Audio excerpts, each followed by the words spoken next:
Hey guys, this is Claude, and we're going to be opening up another Mass Mutations deck. Today it's going to be for Vault Boy 81, so wish him good luck. Let's see something sweet. Alright, we have ourselves a orange. Oh, went a little far there. Orange Archon, or is that red? I can't really tell. I think it's orange. Sorion is the first house. Second house is Shadows. And the third house is Untamed, and whoa, that is a totally different Archon than any I've ever seen. It's almost like an overhead picture of like a strange bird or warship sort of thing flying through the air. That is really cool looking. Stone Boulder Ka from the Taylor's Avenue. Alright, good luck. Before I bring the deck back, my battery just randomly went down to nothing, so we're going to swap that out. Starting off with Untamed Blossom Drake. 4 power, gets +1 power for each artifact in play. Each artifact's text box is considered blank, except for traits. Okay, this is a really cool card. This can shut off some of the most powerful artifacts in the game. Heart of the Forest, maybe your opponent's transporter platform. There's a lot of really good artifacts out there, and this is a really solid card to see in a deck. Wild Spirit, it's an upgrade, and whenever you play it, this creature gains Reap, capture an Amber. A second one of those. Reclaim by Nature, and whenever you play it, purge an artifact. Resolve its bonus icons as if you had played it. Okay, we're only 4 cards in this deck so far, and we have 2 fantastic ways to deal with artifact decks. That is sweet. Rapid Evolution, and whenever you play it, choose a creature, give it a +1 power counter for each Amber you have. Oh, we can make that guy even bigger. Whoa, a second one of those. Lost in the Woods, and whenever you play it, choose 2 friendly creatures and 2 enemy creatures. Shuffle each chosen creature into its owner's deck. Ghost Hawk, 2 power deploy. Play you may reap with each neighboring creature, 1 at a time. Flumph, 3 power skirmish. Fight, give a beast creature 2 +1 power counters. Fun card, a second one of those. Dark Fairy, 2 power skirmish. Fight, gain 2 amber. Too bad this isn't a beast. It is a mutant, but that would have been actually kind of insane to use Flumph to automatically take this up to like a 4 power creature. Cephaloist, 4 power. While you have 4 more amber, your amber cannot be stolen.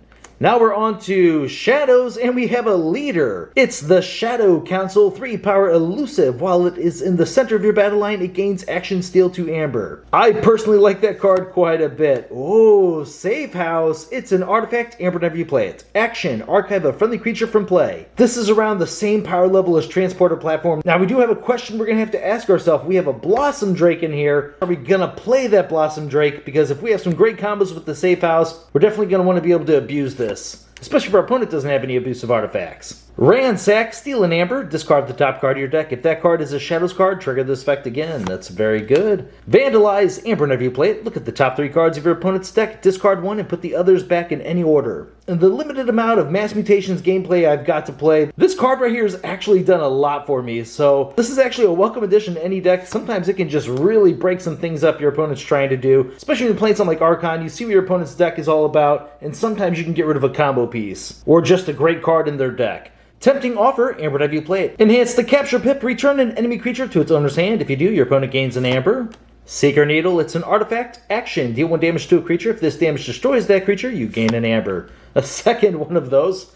Okay, not sure how I feel about artifacts in a Blossom Drake deck. I guess it does have some synergy though, because it is going to give it +1 power per artifact. Nexus, 3 power elusive. Wow, this deck has so much artifact hate. Reap, use an enemy artifact as if it were yours. Francis the Economist with a Capture Pip. 3 power skirmish. Fight, each player gains an amber.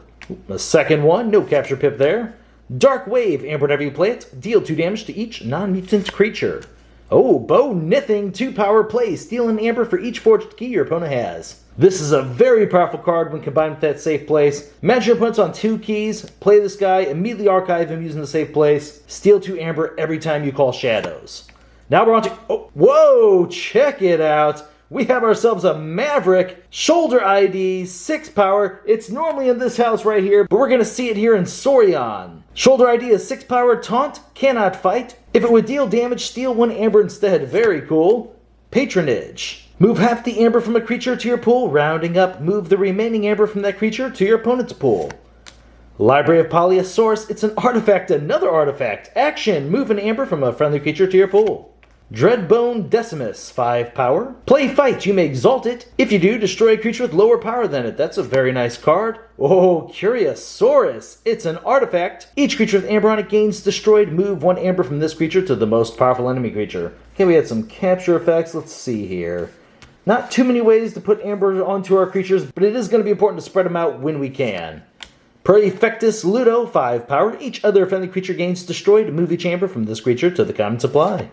Faust the Great, 4 power. Your opponent's keys cost +1 amber for each friendly creature with amber on it. Play, you may exalt a friendly creature. Fantastic creature here. Love cards that increase your opponent's key cost. Consurin Octavia, 5 power, 1 armor. Action, capture 2 amber. Oh, also has a capture pip. Kind of blended in with the picture up there. Consul Primus, 3 power, enhance the capture pip. Reap, move 1 amber from a creature to another creature.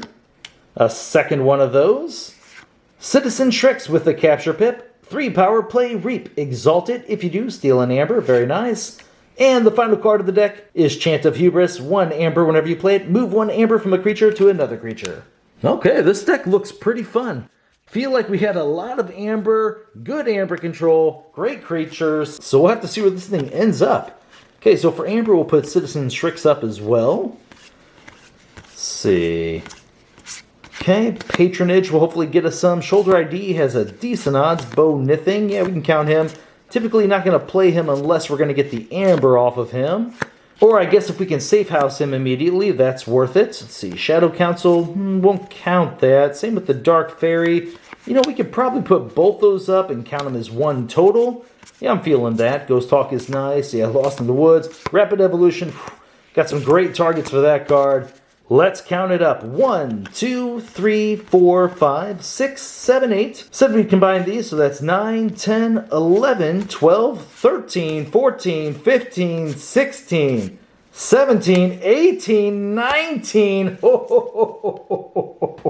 I'm expecting this deck to generate a lot of amber. Let's get our amber control up now. This is looking awesome. Okay.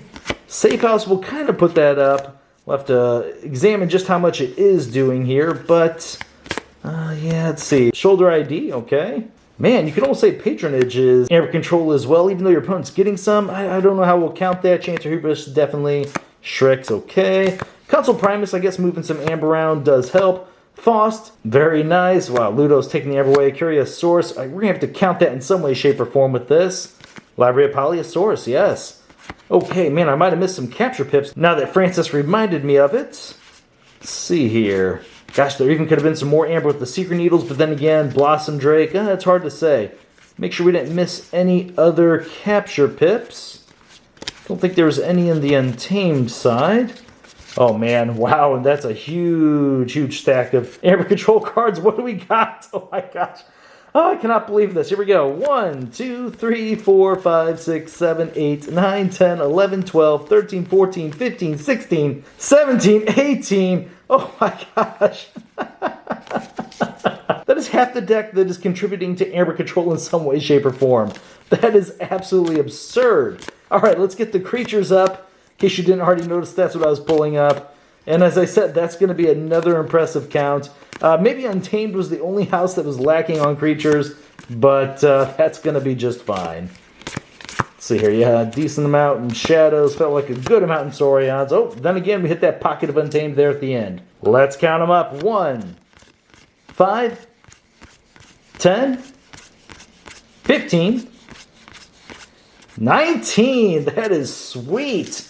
Wow, what a good-looking deck here. This deck doesn't have a lot of action cards to deal with your opponent's board. I remember we had the Dark Wave, which deals 2 damage to each non-mutant creature. But other than that, there wasn't too much. But it's still going to be a pretty good deck for controlling the opponent's board. Even if our opponents have no artifacts, we have quite a few in here to make this Blossom Drake a much bigger creature, get opponent's creatures off the board. Same with the Flumps. They can basically power themselves up, or any other beast, which I don't think we had any beasts in like Saurian here. Would have seen some really large creatures, and I don't recall them. We're talking like the 12 plus power creatures are typically beasts in Saurians.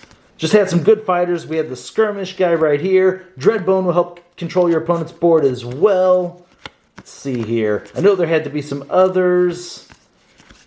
Let's see. Okay, yeah, another Skirmish. But then whenever you combine them with what I was thinking about mainly was the 2 Rapid Evolutions. I mean, just putting 3 or 4 power counters on some of these creatures turns them into a totally different beast. I mean, look at this right here. Dreadbone Decimus combined with 3 or 4 power counters, you can basically kill any of your opponent's creatures at that point. Imagine a 9 power Dreadbone. What's also cool is we can move the amber that he accumulates to other targets, thanks to like the Consul Primus. And also whenever he does die, maybe it's not too much we have to worry about thanks to the Ludo and the Curiosaurus. That's really insane to think about.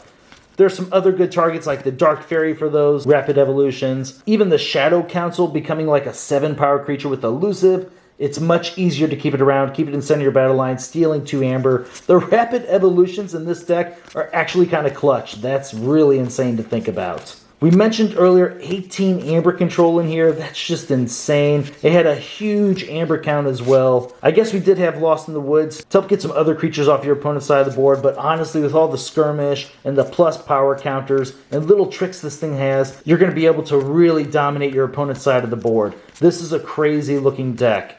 I absolutely love a lot of the things that this deck can do. Safe House. Let's see, what good play effects did we have in this deck? I know we had Ghost Hawk. Before this guy gets big, he might even be a great target as well. As long as you don't mind giving your opponent an amber each time you do that combination. Let's see.